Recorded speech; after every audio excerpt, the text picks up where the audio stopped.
Start up தொடங்கணும் அப்படின்னு அவருக்கு ஒரு ஆசை இருக்குது. பெரிய முதலீடுகள் இல்லைனாலும் சிறிய முதலீடுகளை வச்சு ஒரு சின்ன நிறுவனத்தை அவர் தொடங்குறாரு. அதில் ஒரு ஏஐ மென்பொருளை அவர் உருவாக்குறாரு. அது தொழில்நுட்பத்துறையில் பெரிய மாற்றத்தை ஏற்படுத்துது. பல தொழிலாளர்களுக்கு பெரிய பயனாகவும் அமைஞ்சிட்டு இருந்துச்சு.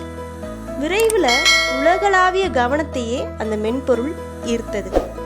சில ஆண்டுகளில் சீன நாட்டில் தேசிய அளவில் தொழில்நுட்ப விருது வழங்கும் நிகழ்ச்சியும் நடந்தது. அதில் ஜோகுக்கு சிறந்த இளைய கண்டுபிடிப்பாளர் விருதும் கொடுக்குறாங்க. அந்த நேரத்தில் ஜோகுகிட்ட மைக் கொடுத்து மேடை கலைக்கிறாங்க.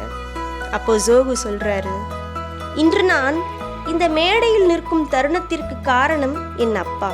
அவர் சாதாரண மெக்கானிக் தான், ஆனால் அவர் கொடுத்த ஊண்டுதலும் விவேகமும் தான் என்னை இவ்வளவு தூரம் இழுத்து வந்தது.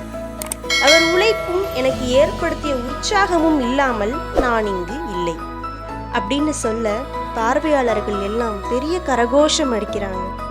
ஜியாங் சுற்றி இருந்த மக்கள் அவங்கள பார்த்து, என்ன புண்ணியம் சார் பண்ணியிருக்கீங்க, இப்படி ஒரு பிள்ளையை பெற்கிறதுக்கு. இவர் கண்டுபிடிச்ச மென்பொருள் எல்லாருக்கும் பெரிய பயனாக அமைஞ்சிட்ருக்கு சார் அப்படின்னு சொல்லவும் ஜியாங்க்கு ஆனந்த கண்ணீர் வருது. இந்த மாதிரி ஒரு தருணத்தை பார்க்குறதுக்கு தான் நாங்கள் காத்துட்டு இருந்தேன் அப்படிங்கிற மாதிரி அவர் ரொம்ப சந்தோஷப்படுறார். இந்த தருணத்தில் நான் உங்களுக்கு ஒரு குறளை ஞாபகப்படுத்துகிறேன்.